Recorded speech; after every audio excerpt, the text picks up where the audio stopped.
দর্শক, আমরা এখন আছি বড়লেখা উপজেলার পৌর মার্কেটের সামনে।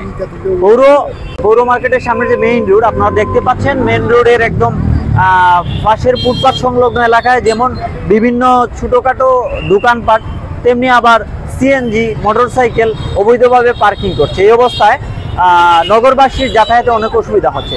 আপনারা দেখতে পাচ্ছেন অনেকেই রাস্তা পার হচ্ছে খুব রিস্ক নিয়ে, এবং সিএনজিগুলা পৌর পুলিশ বারবার বলা সত্ত্বেও সরতে চাচ্ছে না। দর্শক, এই অবস্থায় চলতে থাকলে নগরের নাগরিকদের ভোগান্তির শেষ নেই।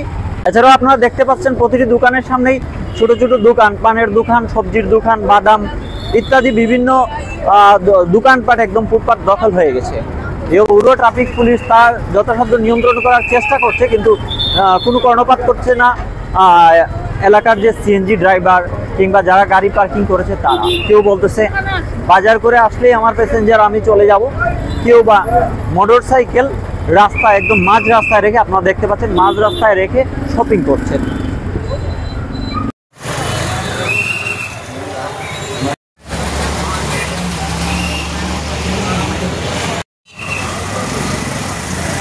দীপ্ত বৈষ্ণব, ডিজিটাল ডেস্ক ইনচার্জ, প্রথমসিলেট.com।